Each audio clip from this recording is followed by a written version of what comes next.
पाकिस्तान के खिलाफ फिर फायर हुए ओवैसी। सीधे कुत्ते की दुम से कर दी पाकिस्तान की तुलना।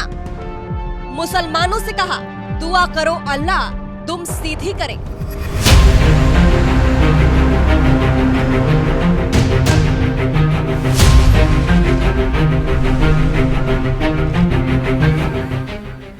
पाकिस्तान परस्त आतंकवादियों ने जब पहलगाम में आतंकी वारदात को अंजाम दिया और धर्म पूछकर हिंदुओं को मौत के घाट उतारा, हैदराबादी सांसद असदुद्दीन ओवैसी तब भी दहाड़े और पाकिस्तान को लताड़ने में कोई कसर बाकी नहीं छोड़ी।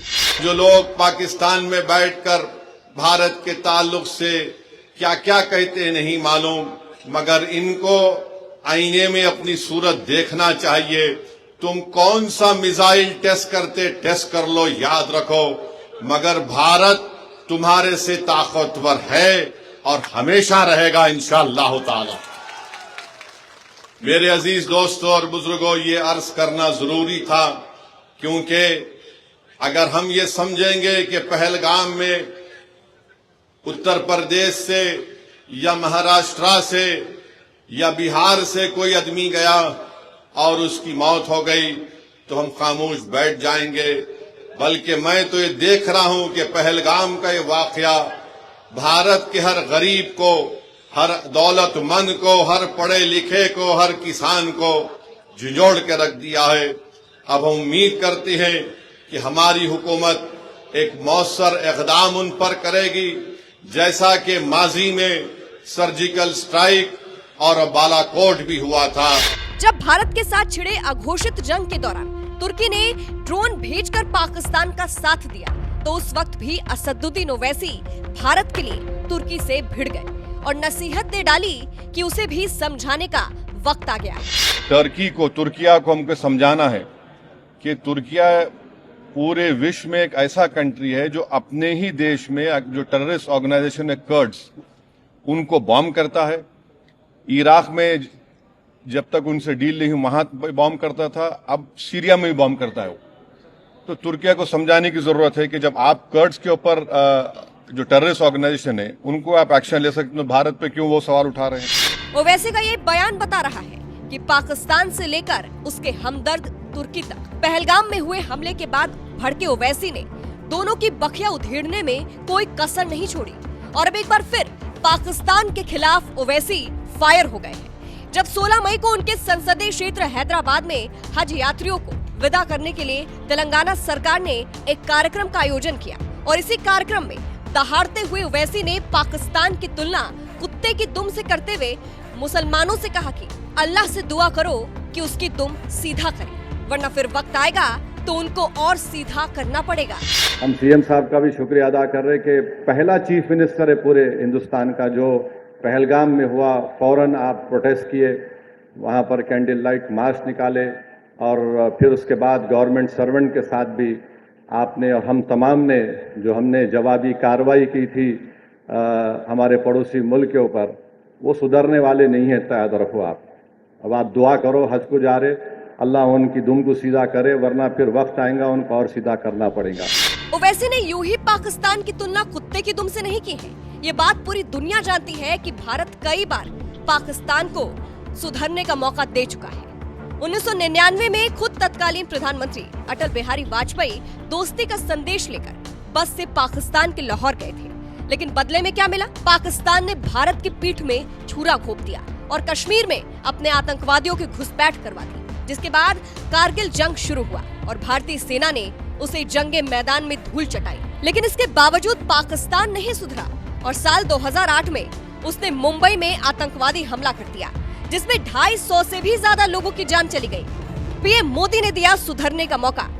साल 2014 में मोदी सत्ता में आए और एक बार फिर भारत ने पाकिस्तान को सुधरने का मौका देते हुए अपने शपथ ग्रहण समारोह में तत्कालीन प्रधानमंत्री नवाज शरीफ को भारत बुलाया और साल 2015 में खुद पीएम मोदी ने पूरी दुनिया को चौंकाते हुए अचानक पाकिस्तान की धरती पर कदम रखा, जिसके बाद कहा जाने लगा भारत पाकिस्तान के रिश्ते सुधर जाएंगे। लेकिन इस बार भी नतीजा ढाक की 3 पात निकला। क्योंकि पीएम मोदी के पाकिस्तानी दौरे के बाद अगले ही साल 2016 में कश्मीर के उरी में आतंकवादी हमला हो गया और तब भारतीय सेना ने पीओके में घुसकर सर्जिकल स्ट्राइक की। लेकिन इसके बावजूद पाकिस्तान नहीं सुधरा और साल 2019 में पुलवामा अटैक हो गया, जिसके बाद भारतीय सेना ने एयर स्ट्राइक करके पाकिस्तान को जवाब दिया। पुलवामा अटैक के बाद एक बार फिर भारत और पाकिस्तान के बीच रिश्ते पटरी पर लौटने लगे थे। यहाँ तक कि साल 2024 में खुद विदेश मंत्री एस जयशंकर पाकिस्तान के दौरे पर गए, लेकिन इसके बावजूद पाकिस्तान नहीं सुधरा और अब पहलगाम में धर्म पूछ कर पाक परस्त आतंकियों ने 26 लोगों को मौत के घाट उतार दिया। यही वजह है कि ओवैसी जैसे धाकड़ नेता भी पाकिस्तान की तुलना अब कुत्ते की दुम से करने लगे हैं। हज जाने वाले मुसलमानों से अपील करते हुए कहा कि अल्लाह से दुआ करना कि उसकी दुम सीधा करे, वरना फिर वक्त आएगा तो उनको और सीधा करना पड़ेगा। ओवैसी के इस बयान पर आपका क्या कहना है? अपनी राय हमें कमेंट कर जरूर बताएं। साथ ही कुछ ही दिनों पहले बिहार के दौरे पर गए ओवैसी ने पहलगाम और पाकिस्तान पर क्या कहा था, वो भी सुन लीजिए। पहलगाम में आप थोड़ी देर के लिए सोचिए कि औरतों को अलग करना, बच्चों को अलग करके कलमा पढ़ो तुम हिंदू हो या मुसलमान, गोली मारेंगे। माने जो लोग बच गए वो जिंदगी भर का जख्म अपने साथ लेके जिएंगे वो लोग। अब होते कौन है करने वाले? ये इस्लाम और एक नाम लेकर एक जंग नहीं कर रहे हैं, ये सिर्फ भारत को हमेशा परेशान करने के लिए 75 साल से हरकतें कर रहे हैं। जो शरीर थे वो तोड़े मुल्क को, जो अमन पसंद थे उस मुल्क में रह गए। तो इनका ये बार बार इस्लाम इस्लाम, तुम्हारे पास क्या है बाबा? हमारे पास अल्लाह के रसूल सल्लल्लाहु अलैहि वसल्लम का आशिक अहमद रजा यहाँ पर है, हमारे पास ख्वाजा हिंदल वली है। हर बार तुम तो अच्छा भीख मंगे हैं ये लोग, यकीन बोलो ऑफिशियल भीख मंगे हैं पाकिस्तानी। IMF से लोन ले रहे जाके $1 बिलियन का। आप 75 साल से आपने क्या किया? किसने आपको मजबूर किया IMF का लोन लेने के लिए? और अफसोस की बात यह है कि IMF का लोन ले रहे हैं और ये इंटरनेशनल, मेरे को माने ये इंटरनेशनल मॉनेटरी फंड नहीं, ये इंटरनेशनल मिलिटेंट फंड दे रहे हैं पाकिस्तान को, इस्तेमाल करेंगे। अब आप देखिए ये USA है, जर्मनी है, जापान है, ये कैसा है लोग इसको अग्री कर रहे हैं, जबकि हमारी ज़मीन पर, हमारे घरों पर, हमारे सिपाहियों पर हमले हो रहे हैं और इनको 1 बिलियन क्या है का लोन मिला रहा है। तुम हुकूमत तुम चलाना तो दूर की बात, तुमको इकोनॉमी चलाना नहीं आता तुम्हारे को। क्या है तुम्हारे पास? वहां से बैठ के आप बोल रहे इस्लाम ये इस्लाम वो, कोई कुछ नहीं है। ये सिर्फ इनकी जारहाना गलत पॉलिसी है। यहाँ पर अमन को बिगाड़ने के लिए, यहाँ पर हिंदू और मुसलमानों में निफाक पैदा करने के लिए, और इनको ये बात पसंद नहीं आती। आप अंदाज़ा लगाइए कि भावलपुर और मुरीदकी में हमला हुआ तो जो शख्स अमेरिका में टेररिस्ट है, हाफिज अब्दुल रऊफ, ये LET के सदर का बेटा, वो नमाज जनाजा पढ़ा रहा, उसके पीछे वो बैंड ऑर्गेनाइजेशन लोग खड़े, उनके पीछे पाकिस्तान की फौज खड़ी हुई है। तो आज भी आप, कल रात में हम देखे श्रीनगर के एयरपोर्ट के करीब ड्रोन्स आ गए। तो आप और हम हैदराबाद में बैठकर अंदाज़ा भी नहीं कर सकते, बल्कि भारत के दूसरे मुकामात पर जो लोग बैठे हुए हैं वो अंदाज़ा भी नहीं कर सकते कि कैसे बहादुरी के साथ हमारी फ़ौज उनका मुकाबला कर रही है और कैसे बहादुरी के साथ और सब्र के साथ जम्मू कश्मीर के बॉर्डर पर बसने वाले लोग, पंजाब के बॉर्डर पर बसने वाले लोग और राजस्थान के बॉर्डर पर बसने वाले लोग जो हिम्मत से इन तमाम मसाइब और मुश्किलात का सामना कर रहे हैं। और हम इनको बताना चाहेंगे कि हमारे रसूल सल्लल्लाहु अलैहि वसल्लम ने हमको ये तालीम दी कि तुम किसी से जंग मत करो, ये हदीस है, ये तुम किसी से जंग मत करो, मगर अगर कोई तुमसे जंग करता है तो साबित कदम रहो। तो हमको अब साबित कदम रहना है।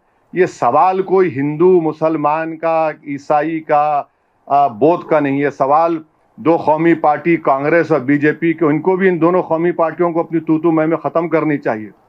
सवाल यह है कि हमको एक सीसा पिघली दीवार की तरह ऐसे मुल्क के खिलाफ खड़े होना है जो सारी दुनिया के लिए खतरा है भी, बल्कि कभी ना कभी किसी वक्त पे इस दुनिया को, इस दुनिया के जी असर लोगों को, उनके लीडर्स को तय करना पड़ेगा कि क्या इस मुल्क में न्यूक्लियर बम रखने की इजाज़त दी जा सकती है।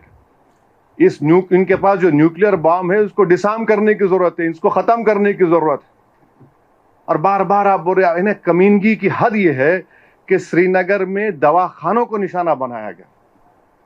और याद रखिए, वो जो पूंछ के मौलाना को जो इंतकाल हो गया, जो शहीद हो गए, उनको एक हिंदू एमएलसी ने अपनी गाड़ी में बिठाकर अस्पताल पहुंचाया। अब ये और बात है कि हमारे गोदी मीडिया ने कह दिया कि अरे नहीं, वो मौलाना को, वो पाकिस्तान के वो फलां थे। तो हमको ये कोशिश करना है कि हम पूरे लोग ऐसे वक्त में अपने सियासी अख्तलाफात को से उठकर जब हम अपनी फौज के पीछे खड़े रहें और फौज बेबाकी से मुकाबला करे, और पाकिस्तान का झूठा प्रोपेगेंडा, ये गिरा दिए वो गिरा दिए, इन्हों कुछ नहीं गिराते, इन्हों खुद इंशाल्लाह गिरेंगे, देखेंगे आप। और ये होना चाहिए। ये है, ये बार बार इस तरह से धमकी देना, बार बार आकर तंग करना, बार बार आकर मुल्क में परेशानी पैदा करना, और इन लोगों की वजह से आप मेरी बात से मुत्तफिक होंगे, कई मुसलमान जेलों को चले गए, 8-8 साल 7-7 साल जेल में रहकर निकले वो लोग, बच्चे वो, इनका तो वही नहीं है फिर। तो इसलिए मैं समझता हूं कि हम लोग मुत्तहद रहें, और जो लोग शरारत करना चाह रहे हैं, जो लोग खामखा ये नफरत पैदा करना चाह रहे हैं, वो भी बाज आएं। हमारी दोनों नेशनल पार्टी से अपील करते हैं कि आप अपनी तूतू में बाद में कर लो, पहले फौज के पीछे हमको खड़े रहना है। और ये जो बार बार मदाखलत पाकिस्तान की तरफ से की जा रही है, हमारी सरकार ने कह दिया कि हम अपने इंटेंडेड ऑब्जेक्टिव्स को हासिल कर लिए। अगर आप एस्केलेट करेंगे तो हम पीछे नहीं हटेंगे। अगर पाकिस्तान डी एस्केलेशन करेगा तो वो वही रहेगा, अगर पाकिस्तान एस्केलेट करेगा तो कोई भी मुल्क खामोश नहीं बैठेगा। और मैं ये बार बार मैं ये कह रहा हूँ, किसी की मोहब्बत में नहीं कह रहा हूँ, ये वतन मेरा है। हम इस वतन में, हमारी माँ की पेट से इस वतन में पैदा हुए, और जब इंशाअल्लाह ईमान के साथ हम जाएंगे इस दुनिया से, तो हम इसी वतन की आगोश में जाएंगे, चाहे मैं हूं या शब्बीर साहब हो या आप तमाम हो। तो ये प्रोपेगेंडा झूठा है पाकिस्तान का। इस्लाम का नाम ले रहे हैं। अरे तुम मुबारक महीने में कैसा तुम कहते, इस्लाम का नाम लेके तुम बच्चों को मार दिए। तुम्हारी 2 नेशन थियरी को हमने पहले ही रिजेक्ट कर दिया था।